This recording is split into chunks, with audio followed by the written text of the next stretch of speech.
Assalamualaikum warahmatullahi wabarakatuh. Selamat pagi semuanya. Berjumpa kembali dengan saya, Mujarudin Sitompul, pada semester ini, di mana mata kuliah yang akan saya bawakan adalah rekayasa struktur jalan dan jembatan tahan gempa.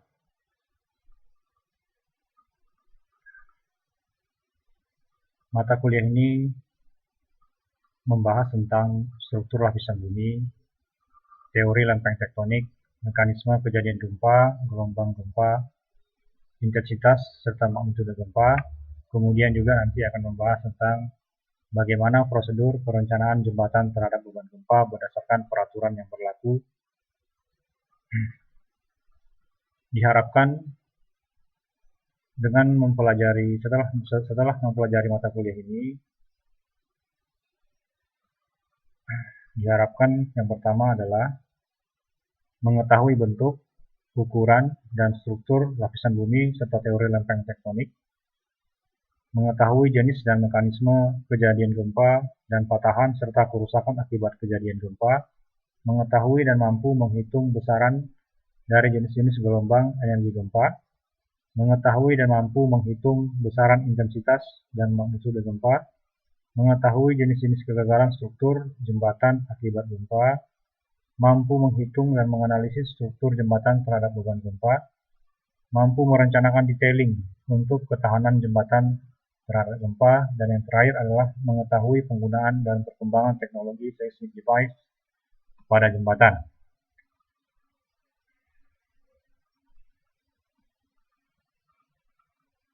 Materi yang akan kita pelajari pada semester ini ada 8, yaitu yang pertama adalah bumi dan teori lempeng tektonik, gempa bumi, gelombang gempa, intensitas magnitudo gempa, jenis-jenis kegagalan struktur jembatan akibat gempa, analisis struktur jembatan terhadap beban gempa, kemudian persyaratan detailing untuk ketahanan terhadap gempa, dan yang terakhir adalah seismic device pada jembatan.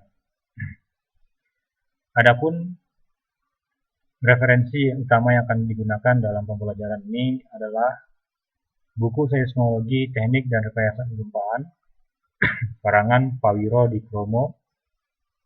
Kemudian standar yang berlaku saat ini yang terbaru yaitu SNI 2833 2016 tentang perencanaan jembatan terhadap beban gempa. Kemudian ASTO LRFD Bridge Design Specification 5th Edition, dan untuk referensi pendukung menggunakan buku Pintar Gempa karangan Hartuti.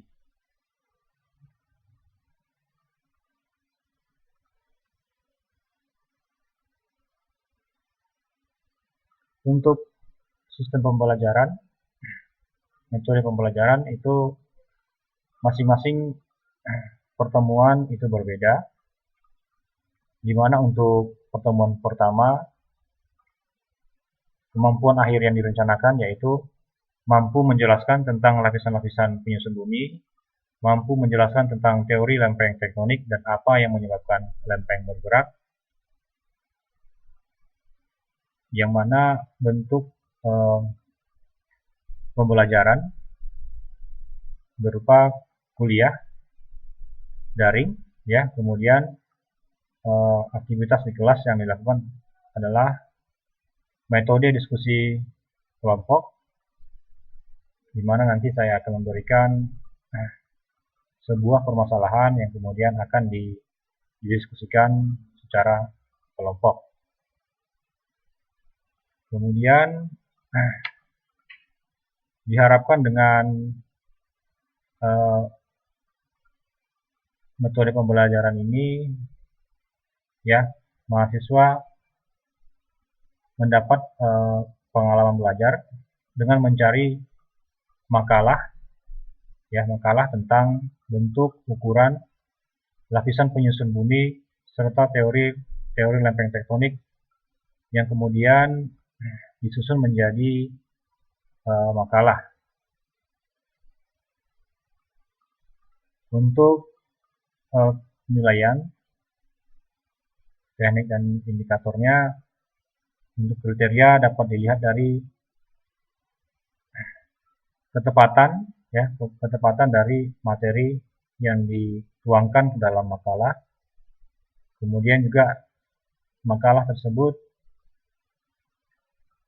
indikatornya adalah ketepatan menjelaskan tentang bentuk, ukuran, lapisan penyusun bumi, serta teori lempeng tektonik. Kemudian dilanjutkan pada minggu kedua, minggu depan, di mana kemampuan yang akan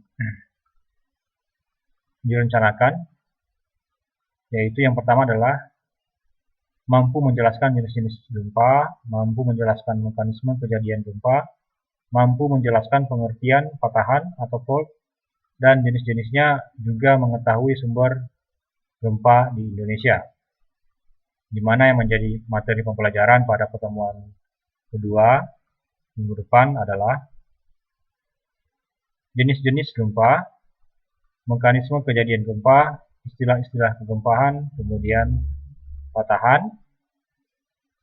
Untuk bentuk perkuliahan masih kuliah daring, ya, kuliah daring, di mana aktivitas yang akan dilaksanakan dalam kelas secara daring yaitu adalah metode diskusi kelompok, kemudian ditambah dengan studi kasus.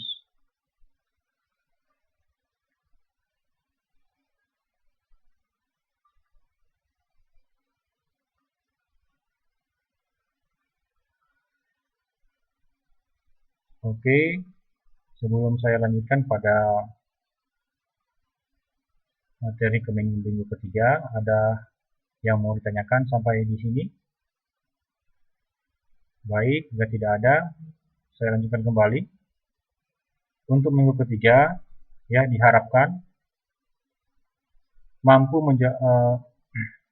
menjelaskan jenis-jenis gelombang gempa dan karakternya masing-masing, mampu menentukan letak epicenter sebuah kejadian gempa. Bentuk perkuliahan yaitu masih kuliah daring, ya, di mana untuk metodenya diskusi kelompok, kemudian juga studi kasus.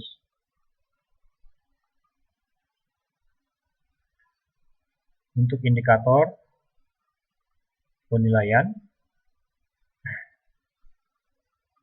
itu bisa dilihat dari ketepatan, ya, ketepatan dan penguasaan, di mana teknik yang digunakan adalah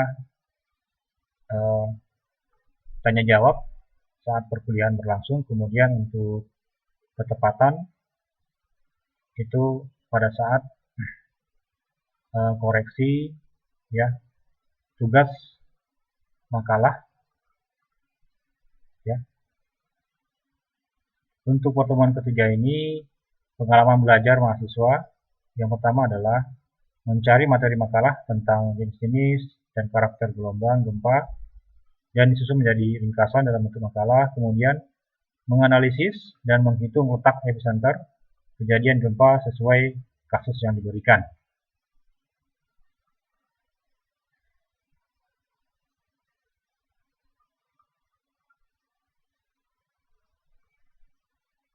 Baik, sampai di sini kira-kira ada hal yang mau ditanyakan?